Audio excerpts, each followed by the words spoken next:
the other war against the Anglo-American rules-based order, and how to stuff up an infrastructure announcement. Coming up on today's show.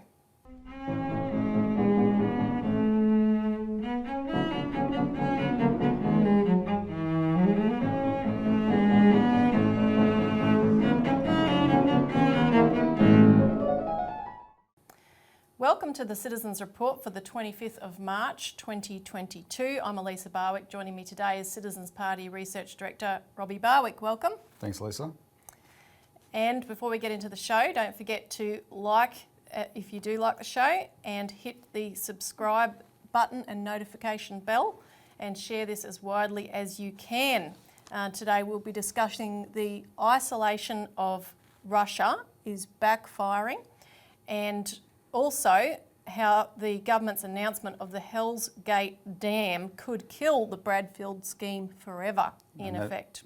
Exactly. And before we begin, Elisa, I just also want to mention that this coming Thursday, the Citizens Party is doing another live stream with candidates on the question of cleaning out financial corruption in Australia. And so our candidates that have some expertise in this area, including Mrs. Denise Brayley, are going to be featured on that live stream. So please tune in. There's lots of financial victims out there. Tune in, have your questions ready. You can send them to ask@citizensparty.org.au, or you can participate in the live stream chat on the night. But I also wanted to say next week, Elisa, is the last sitting of Parliament before the federal budget. It's the budget sitting before the federal election. We're going to put out an announcement. I just want to preface it today. We're going to put out details for a blitz of calls next week into Parliament, especially to the Prime Minister, the Opposition Leader, to the Finance Minister and the Shadow Finance Minister, and more people in the Labor Party, calling for them to commit as a pre-election pledge to full compensation for the Sterling First victims in the form of an act of grace payment from the Finance Department. They could write a cheque now and pay them all. These elderly people are losing their homes, and all the various methods for compensation are not available to them, right? And so they have to, they really don't have a chance to have a decent end to their life unless the government does this, right? So this is an important call, and it's not just about these victims, it's about holding regulators like ASIC properly accountable, and the government, which gives ASIC its directions, properly accountable for its failings, so that becomes an impulse to clean out ASIC more fully. And we'll talk about that next Thursday as well. So look out for that announcement when we make it, and we'll have all the details where to call. Please, these are effective things when we do these campaigns, getting people to make calls. Help us hit the phones next week and blitz these politicians. Very important. Now on to the first topic, the other war against the Anglo-American rules-based order. Now, of course, we've been addressing for a few weeks now the Russian intervention into Ukraine, and trying to give people and viewers a broader sense of why this is underway, looking at it in particular from Russia's standpoint, and the agreements that were made not to extend NATO eastward, which is part of the post-Cold War rules-based order, which also includes, which we're going to focus on somewhat more today than we have in previous shows, which focused on the military component. We want to look more today at the economic component of that rules-based order, and how Russia and a lot of other countries, in fact most of the world, have had enough of that system. And in fact it's destroying the world's economy, as we see here in Australia. Because it's not the rules-based order, it's our rules. Well, exactly, and I wanted to reference an article, an interview in the Australian Alert Service, the last two editions of the Alert Service in our Australian Almanac, which is an interview with a British professor and expert in Russian affairs, Professor Richard Sakwa, where he actually describes the setup of the rules-based order as a massive act of usurpation, where basically Britain and America created their own rules. So this is not international law. These are their rules that they imposed to effectively substitute for the creation of an international order after World War II. So that's the standpoint that countries like Russia, and now with the military threat, which had reached a point where there was no going back for Russia vis-a-vis a build-up in Ukraine until February this year, had reached a point of no return. And we're going to discuss a little bit more about how other countries share that sentiment with Russia in a moment. But firstly, just on the Australian response to what's going on. Yesterday, our Prime Minister joined the United States in accusing Russia of war crimes, and they were discussing in particular the upcoming G20 summit, which is hosted by Indonesia. And Scott Morrison said that the idea of sitting around a table with Vladimir Putin, who the United States are already in the position of calling out war crimes in Ukraine, for me is a step too far. And he went on to incredibly say, we need to have people in the room that aren't invading other countries. Elisa, I have a Twitter account. People can follow me at Robbie Barwick. And on my profile and in my pinned tweet, I warn people what I do on that account. And what I do is a Twitter term.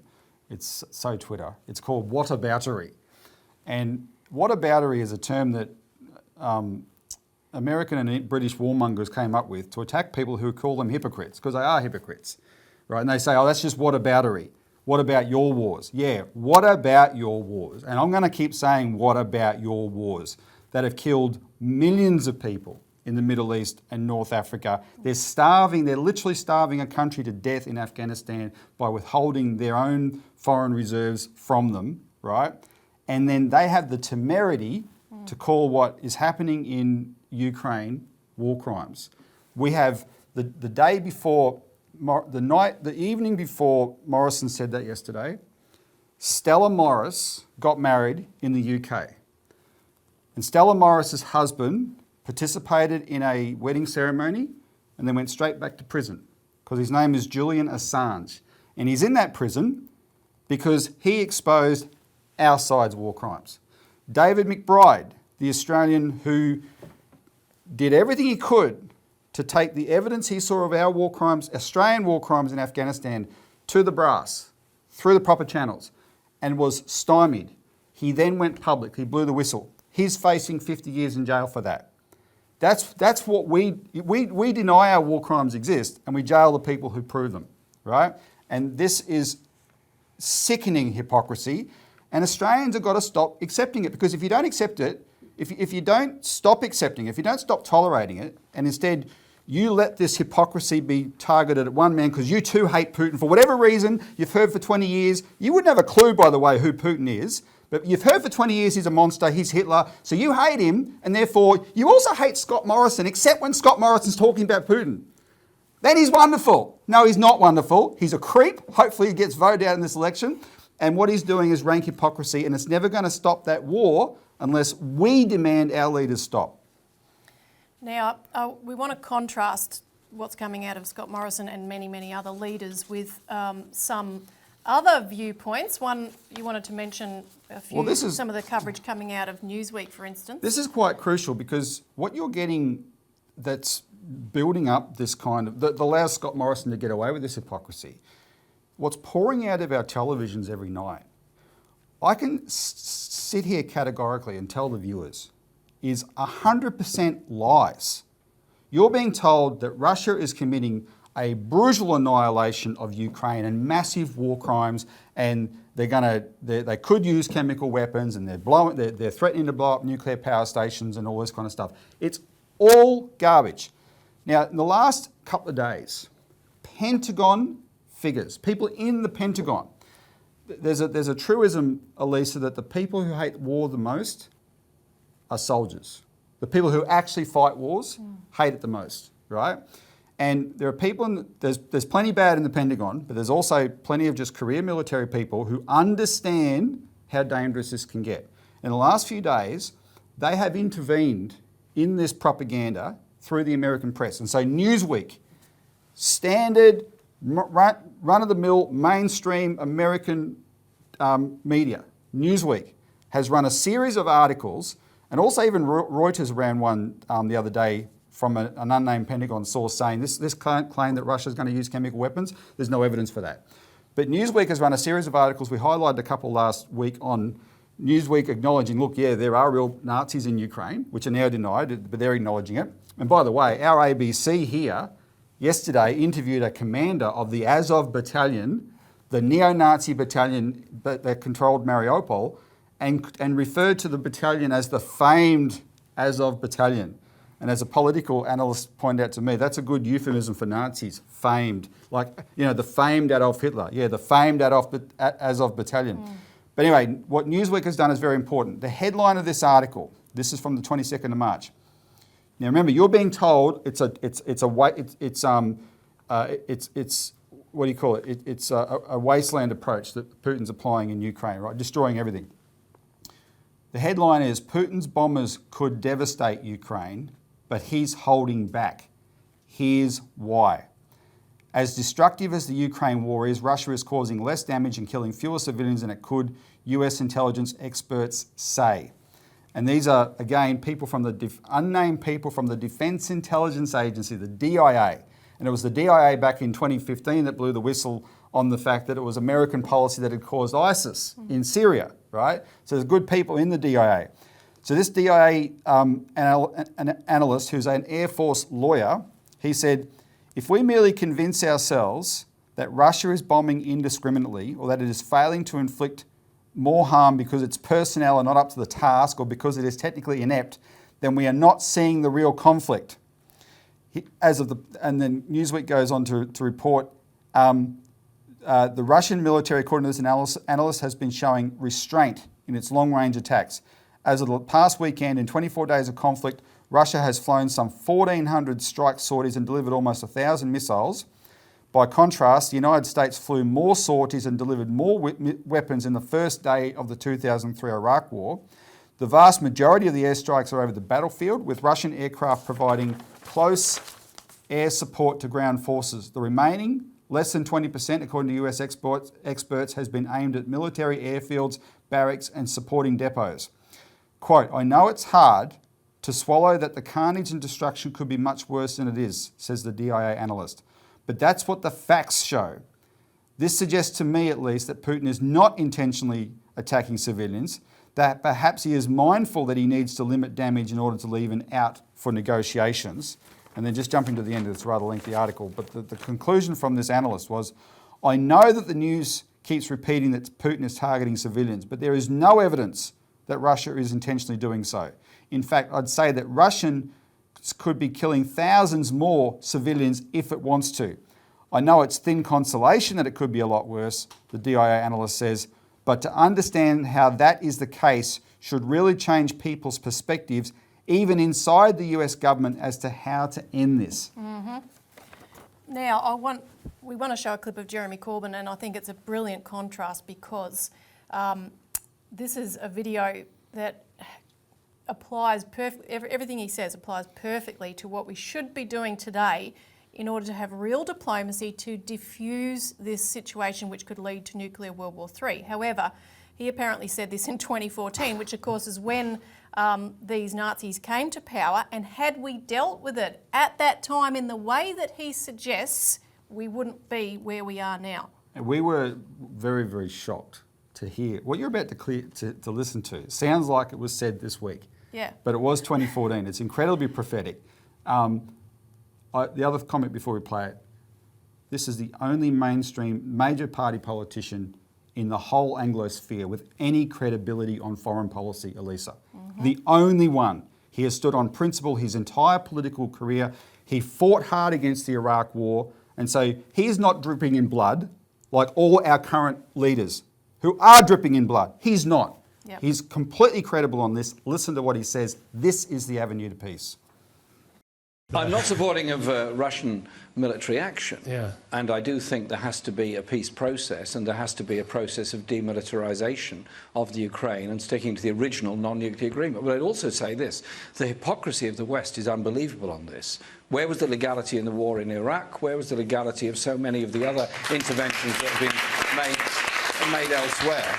And if one reads very carefully what all the Ukrainian forces are saying, yes, there is a very nasty far-right force in Ukraine at the present time, which is part of the government. There is also a more liberal grouping in the Ukraine. There is also a very large Russian grouping in the Ukraine who obviously have some loyalties towards Russia.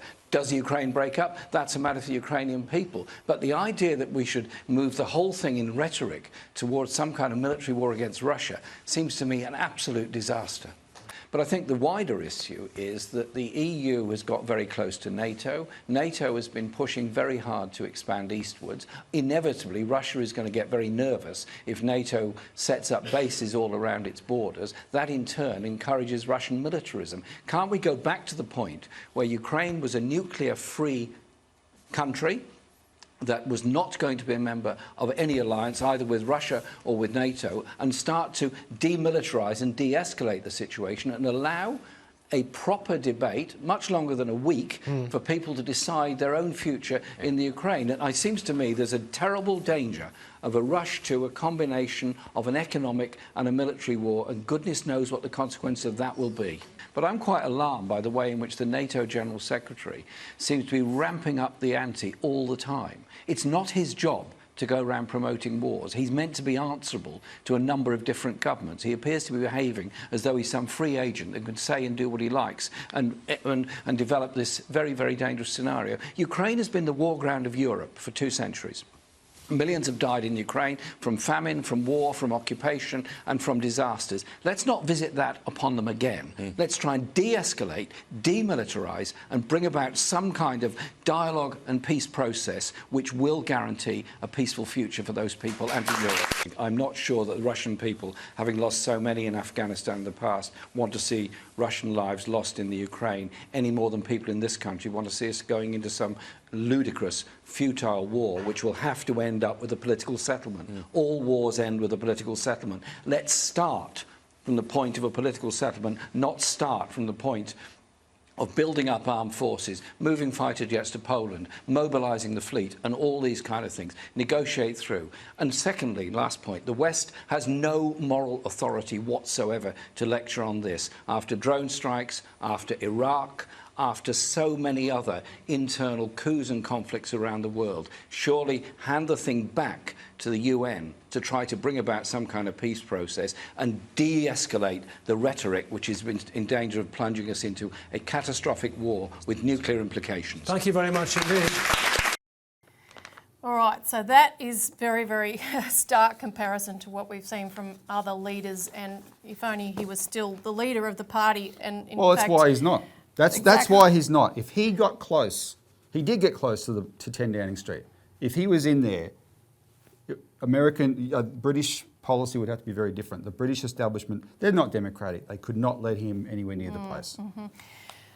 Now, we're going to be building, though, a network of people. We are building a network of people like that in every country that are opposing this directionality of war, and a key platform to prevent war is economic development. And what I want to run through quickly now is some of the financial and economic blowback from the excruciating sanctions, which are virtually unparalleled across history, that have been put onto Russia, which of course are not only affecting Russia but the world, particularly in the bad economic framework we're in. And these sanctions, Elisa, are not punishment for Russia. Be very clear on this. They're not punishment for Russia.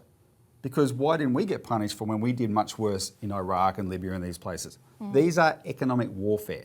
And our country putting on sanctions is not punishing Russia. We are siding against Russia in economic warfare. We're already at war with Russia. Yeah, but that's causing a lot of countries to stand up and say, hey, we could be next. And you'll see that as we go through. Now, first on the table is the threat of a Russian sovereign debt default. Now, the head of the IMF, Georgieva, said that that's not an improbable event any longer. However, she went on to say that it's not systemically relevant anyway, which is a nonsense, because the last time Russia defaulted on foreign bonds in 1998, the head of the IMF at that time, Michel Camdessus, said that the global system came very, very close to the precipice. And there's an awareness of this because on the 16th of March, when the first interest payment came due on Russian government bonds, Russia basically said, look, we'll pay you in rubles, take it or leave it. The ratings agencies globally said that would constitute a default. Russia came back and said, well, take it out of the accounts that you've frozen, you've effectively stolen from us, which are our foreign reserves held at the US Fed and other central banks. And the US blinked and they accepted that, issuing a temporary licence, which lasts until the 25th of May. So, and then there's going to be other defaults coming due, or bond payments, I should say, coming due, which we'll see what happens. But just to give you some of the headlines on how this is being looked at, the London Guardian said an official default and a, quote, full-blown collapse is almost inevitable. Financial Times said, be under no illusion, Russia will not be the only ones to suffer under Russian sanctions. The world should remember Lehman and brace for a global financial and economic shock. Now, there's already impacts on the global financial speculative world, because whilst you can try to cut off Russia from the financial system globally, including the SWIFT interbank payment systems, Visa, which have pulled out, freezing their foreign reserves. Even one of the biggest Russian banks in Europe has been put under a moratorium for a potential bail-in. You can't cut off the financial contracts so easily, and things like the credit default swaps, which caused the 2008 meltdown on Russian debt, are worth 41 billion US dollars, and there's even more in terms of Russian corporate debt.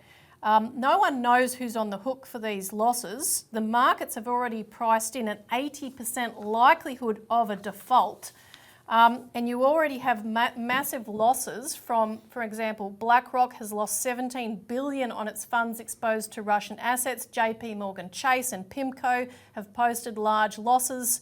JP Morgan is exposed to derivatives contracts, which are in trouble, whereby the London Metals Exchange already had to suspend nickel trading to prevent a number of large trading firms from failing. And Europe's largest energy traders, under the umbrella of the European Federation of Energy Traders, have called on governments, European governments, for an urgent bailout of their derivatives debt, because of course a big component of energy trading, metals trading, etc., is speculative derivatives contracts. Oh, the irony.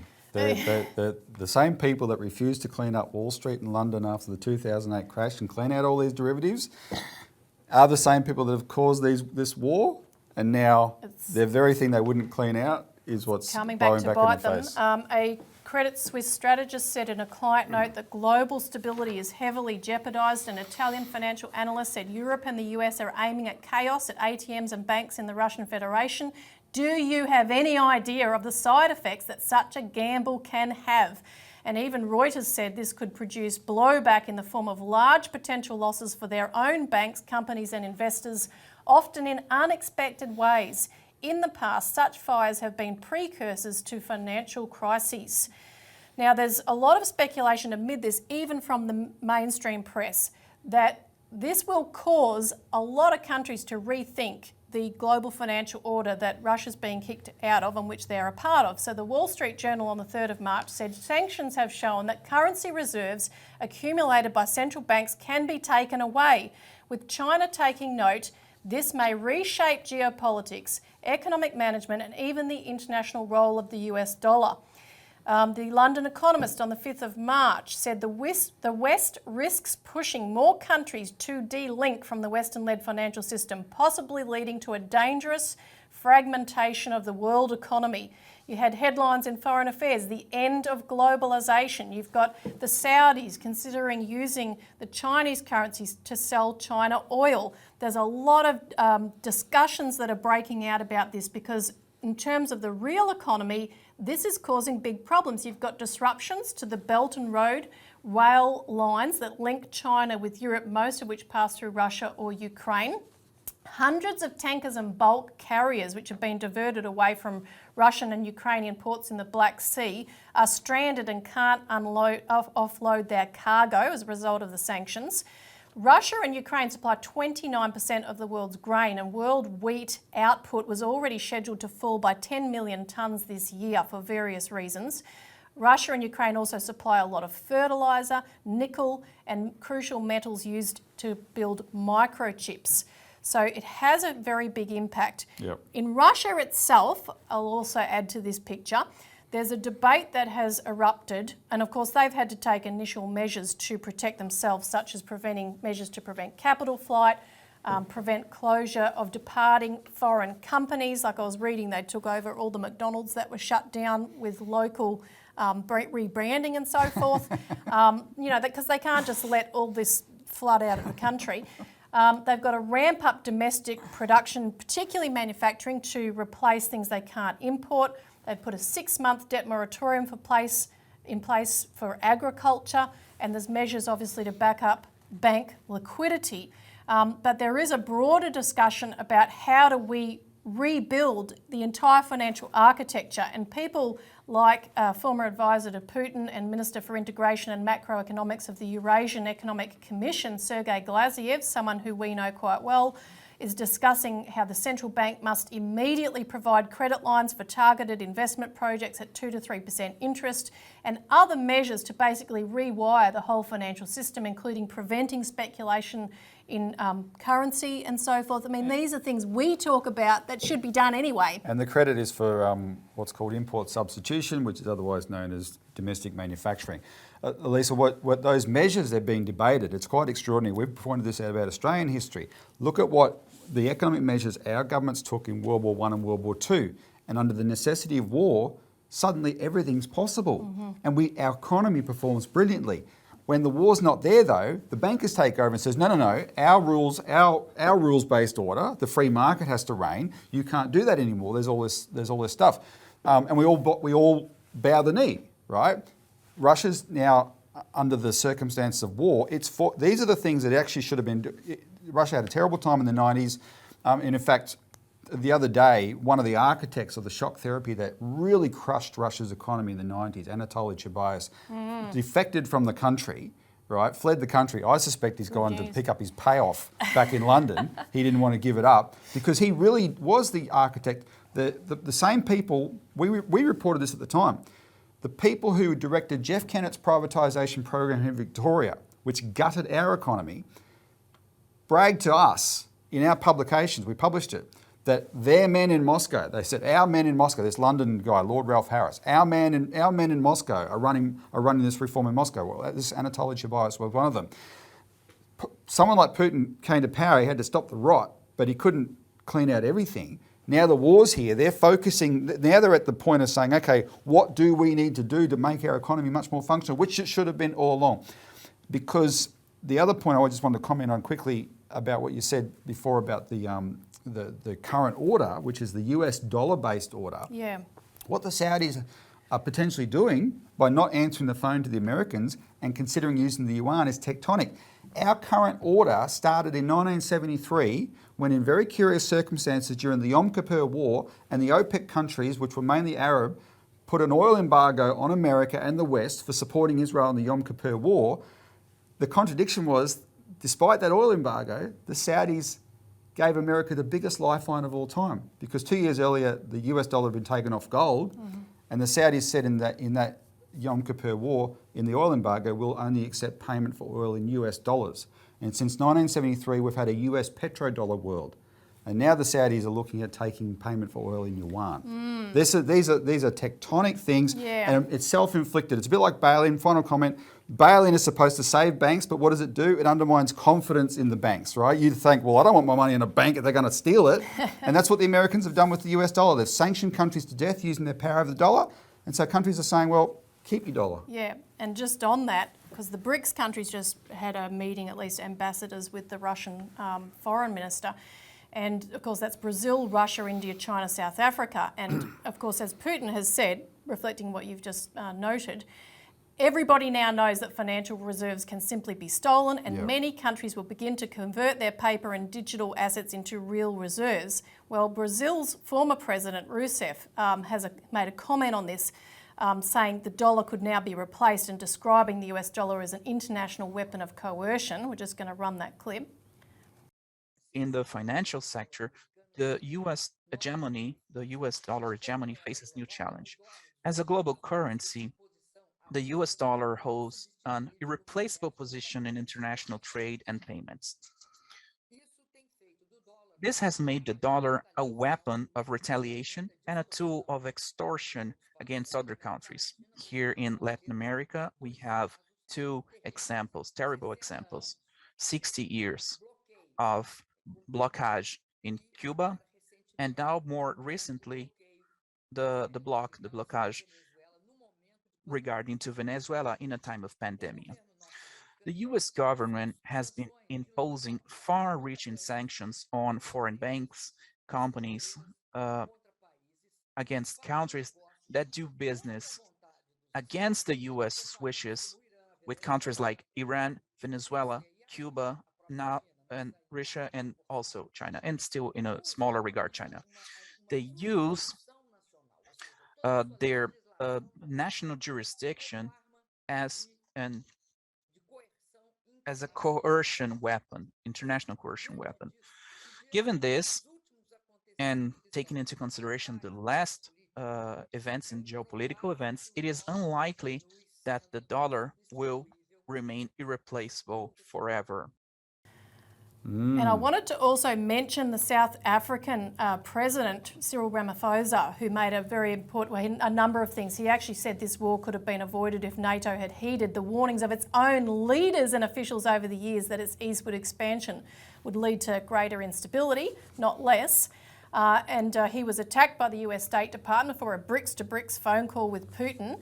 But he's also proposed that the non-aligned movement of countries that don't take sides be revitalised to ensure that those countries that are not part of the hegemonic contest between the big powers can work together to build peace across the globe. We ran this map on our front page of our alert service last week, Elisa, but Australians need to take stock. Yep. We, by aligning ourselves to the Anglo-Americans, we're actually isolating ourselves terribly in the world. The majority of the world is not with us on this. So what the perception coming out of your television every night, I can tell you, is rubbish. Mm-hmm. So enough said on that subject for today. We want to move on to the economic front here in Australia, which is probably not that much better. So the topic is how to stuff up an infrastructure announcement. And we're referring here to the announcement made in the last couple of days by the government and the Prime Minister that they're going to allocate $5.4 billion in funding to the construction of the Hells Gates Dam. Now so the Hells Gates Dam, Elisa, is the centrepiece of the Bradfield scheme, right? And it's the Bradfield scheme, this week is the 90th anniversary or the 90th birthday of Bradfield's greatest creation, the Sydney Harbour Bridge, right? Still the most brilliant engineering accomplishments in the world. And Bradfield was a genius, the greatest engineer in Australian history. He was a genius at what he did. He was a genius at his ideas. And he had this... Read an article in the Alert Service. That's right. You know, to get a real sense of how his vision worked. It's quite stunning how he envisioned the future of this country. And of course, we visited the Sydney Harbour Bridge the other day, and it's just, people in Sydney are lucky; they get to see it every day. But when you're not from Sydney, it's awe-inspiring. We got to walk across it. So Bradfield has this proposal for water diversion because you've got this curiosity, the Great Dividing Range down the east coast of Australia. On one side, there's lots of water, and on the other side, there's nothing, right? And people like Bradfield saw that and thought, well, hang on, doesn't take much. We're human beings. We've got ingenuity. We can take some of that water and put it on the other side. And that's called the Bradfield scheme. So the Hells Gate Dam is the Burdekin River is a huge river. The Hells Gate Dam is on the Burdekin River, just northwest of Townsville there. And what that would do is store the water so it can be diverted inland. And the area that it takes the water from gets 21% of Australia's rainfall. The area it diverts it to gets 1.9% of Australia's rainfall, right? And it makes a big difference. So Morrison made this announcement. Now, we've been pushing for it for years. Bob Katter, this project is synonymous with Bob Katter. He's been pushing for it for years. And remember, go back and look at the very first episode of our show in the new year, this year, where we talked about where's Barnaby Joyce on this, right? So we now have a sign that we want to play the video we made. Is Barnaby Joyce an infrastructure phony? Just to remind people what the parameters are. So have a look at how the project works and Barnaby's role in pushing it. Is Deputy Prime Minister Barnaby Joyce an infrastructure phony, or is he fair dinkum? I'm Benjamin Pearce of the Citizens Party. The Bradfield scheme is a huge project that would capture excess water in the northern and eastern parts of Queensland and bring it south and west over the Great Divide. In 2019, Barnaby Joyce aggressively championed the Bradfield scheme. At the time, he was a lowly backbencher. Back then, he was an enthusiastic supporter of the Bradfield scheme, as you can see from his Facebook page. TJ Bradfield, he built your Sydney Harbour Bridge, he built the Story Bridge, he was no goose, and this follows a template basically set out by him. This is so important for our nation. See, these are actually answers, not just complaints, answers to your problems. That is what government is supposed to be about. Yet, now that he's become Deputy Prime Minister, Barnaby Joyce has been strangely silent on this question. For the sake of our nation, it is vital and urgent that Mr. Joyce regain his voice on this issue. Every Australian leader should support this idea. The Bradfield scheme would take water from where it regularly causes flooding and move it to areas that regularly suffer from drought. The Citizens Party has outlined 17 large-scale water projects that can reduce and control flooding and drought-proof vast areas of our territory. The obstacles to building these projects are not primarily technological, but rather political. The political problems mainly involve the question of funding. To solve these problems, the Citizens Party has drafted legislation to create a national development bank that would provide low-cost, long-term credit, does not require higher taxes, does not increase the budget deficit, and does not involve borrowing from foreign countries. In this video, we will focus on the Bradfield scheme as a good example of the water projects that Australia needs. Australia's greatest engineer, Dr. John Bradfield, proposed this idea in 1938. In concept, it's simple. Look at this map of the average annual rainfall of Australia. You can see here in purple, dark blue and blue-green that there is a narrow strip of land along the eastern and northern shores which receives large amounts of rainfall. Now let's look at this map showing some additional features. The dark line indicates the Great Dividing Range. The light purple shows areas in which water flows primarily north and east. These are areas of high flood risk. The darker purple shows areas in which water flows primarily south and west, down the western side of the Great Dividing Range. These are areas of low flood risk and frequent drought. Dr. Bradfield's original proposal has been modified and updated by Sir Leo Helshire and Sir Frank Moore to create what's called the new Bradfield scheme. Leo Helshire is credited with the modern economic development of Queensland, and Frank Moore is a legendary Queensland business leader. In 2019, Barnaby Joyce did an excellent interview with Sir Leo and Sir Frank and posted it on his Facebook page. The new Bradfield scheme will direct water west and south through a series of tunnels and canals, flowing into the Warrego River and ultimately replenishing the Murray-Darling Basin. This scheme would have many benefits. It would control and reduce damage from flooding, lessen the erosion of topsoil, make vast areas of fertile land drought-proof, and create national wealth by fostering agriculture. The damage due to flooding and drought can cost billions of dollars in a single year. By reducing that damage, the new Bradfield scheme will pay for itself many times over. Current estimates of the cost of this project are approximately $15 billion. Australia can fund the new Bradfield scheme project and many others with a national bank. Here's how it would work. Initial capital for the new national bank can be readily raised from super funds and other Australian investors by offering a government-guaranteed return at a competitive rate. $40 billion in initial capital means the National Bank would have a $320 billion lending capacity. The bank will make loans at low interest rates to state and local governments, regional authorities, and to businesses in productive industries. The Citizens Party has written legislation to create this new national bank. All that's needed is for Australians to unite to demand this solution. Please sign our petition calling for the creation of a national bank. Let's send a message to Deputy Prime Minister Barnaby Joyce. You said it, Mr. Joyce. The people believed you meant it. Now it's time for you to represent it, Mr. Deputy Prime Minister. Let's not suffer another day of drought or flooding without taking action to implement the solution. Please sign our petition and tell other people about it.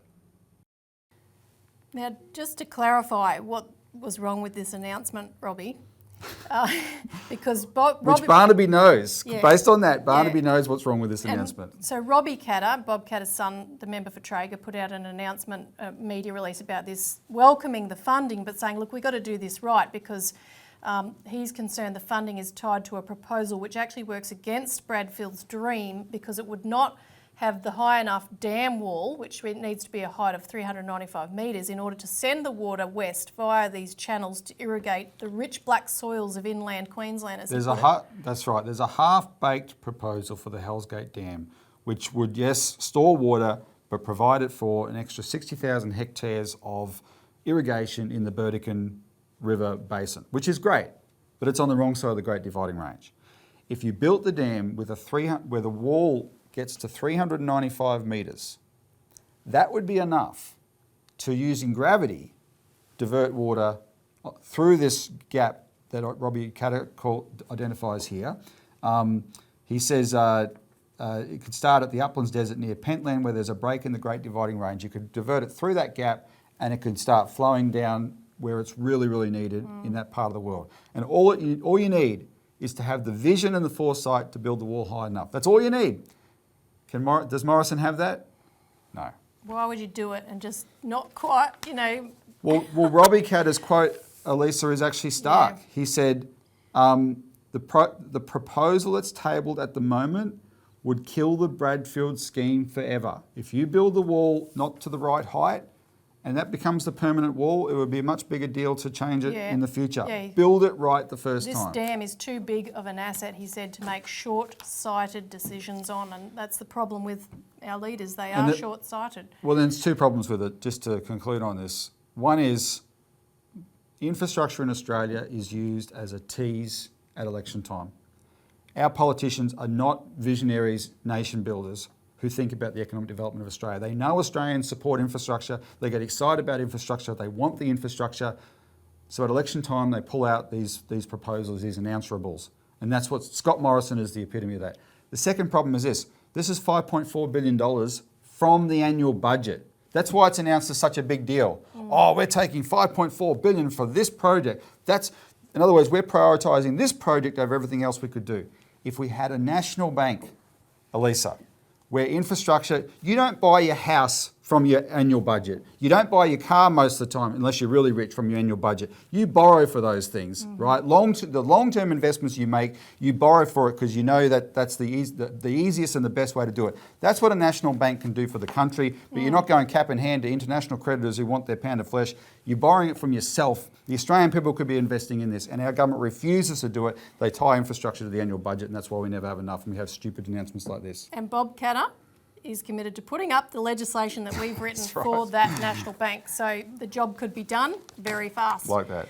Now that's all we've got time for this week. Remember, look out for our announcement about what you can help what we need as much help as we possible. Be prepared to make some phone calls next week to demand this justice for these Sterling First victims. Yep, and don't forget to like and share this video. Thanks, Robbie. Thanks, Lisa. Thanks for tuning in, and see you next week.